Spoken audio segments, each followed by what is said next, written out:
back to Syke Entertainment.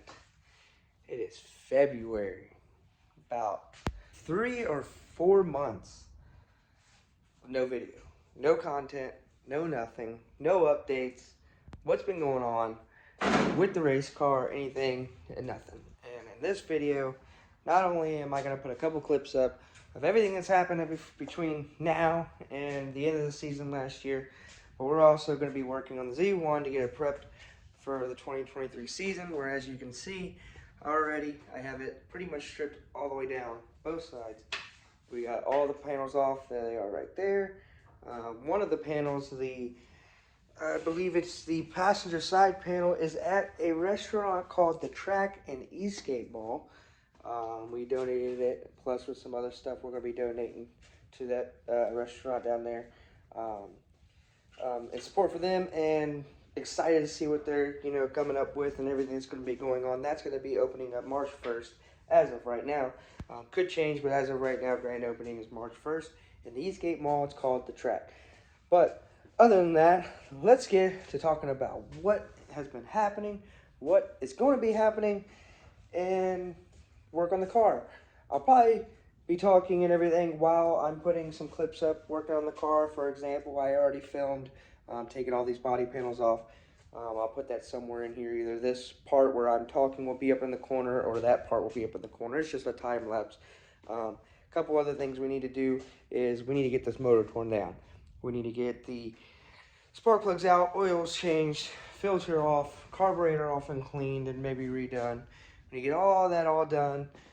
Get everything cleaned up and checked for the motor side, because we need to get this thing fired up. It has not ran since the Dirt Track World Championship. I believe that was in October or November. Again, I will put a couple of those. We'll have a couple of clips randomly going on while we're working on the car.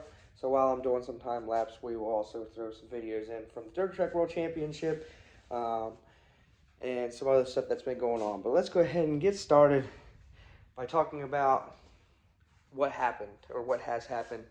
Like I said, we're going to talk about, well, I didn't say this part, but we're going to talk about what happened at the end of the season. Where did we finish? We finished 5th overall out of 40-some cars at Florence Speedway, which is awesome considering the fact that the season before we finished 16th. And looking in past history, when I ran Hornet cars at Lawrenceburg, we actually finished like 30-something out of 40-some cars. So huge jump.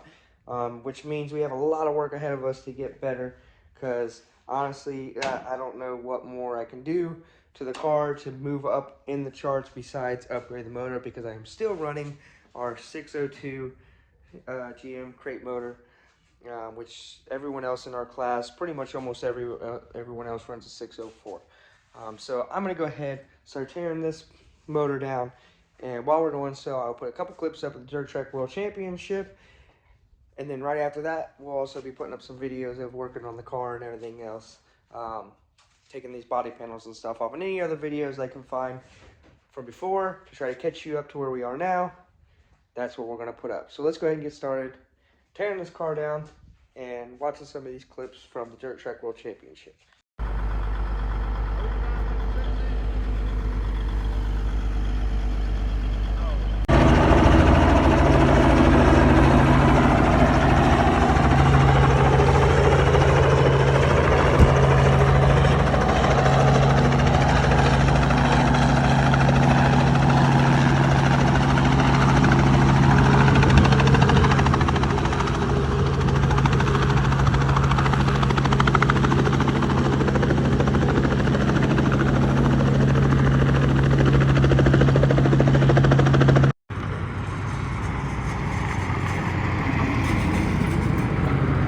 If Mike Myers would do good things here this weekend. Fremont, Ohio's Steve Sabo is in car number 16. Chris Carpenter will pilot the number 17 machine from Parkersburg. Fairmont, West Virginia's Jared Hawkins is in the 68 car. Jared's always a good racer here at PRP. We have New Tazewell, Tennessee's Austin Neely in car number 3. Pikeville, Kentucky's Jody Adkins is driving the 41. Also with us tonight is Bub Crum in the B-52 and Raymond Alley in the 14R. Corey Delancey was the fastest in that last group of 3, 4th fast overall with a time of 16.310 as time trials continue for the Steel Block Late Model Series presented by Impact Race Gear.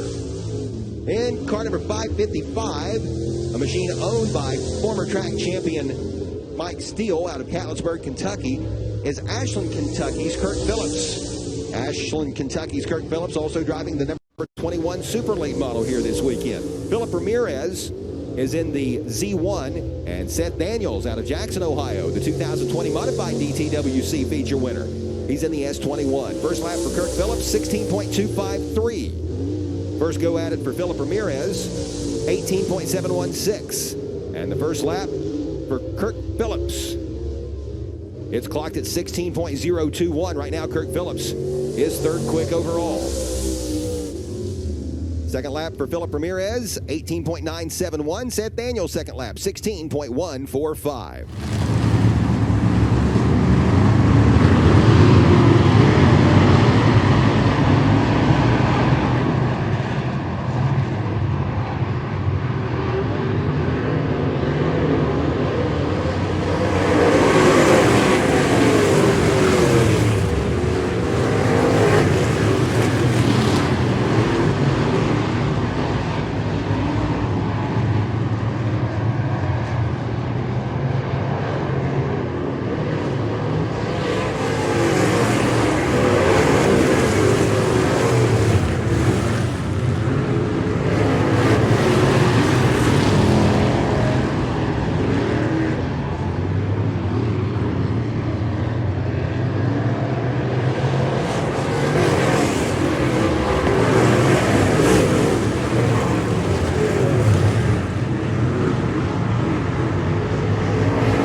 Talk about what's going to happen later. So, first race of the season, April 1st at Bristol Motor Speedway with the American All-Star Series Pro Late models. We're going to roll with them. It's a $5,000 to win at Bristol Motor Speedway, April 1st. We're going to be taking the Z1 602 Crate Late model down to see what we can do there. We might run one more race with them at Wheeler Speedway, Not too 100% sure yet, but that's the goal. We also plan on trying to run the season points again at Florence Speedway. Again, don't know how far we'll make it in there, but we'll see what we can do with this 602 motor we have.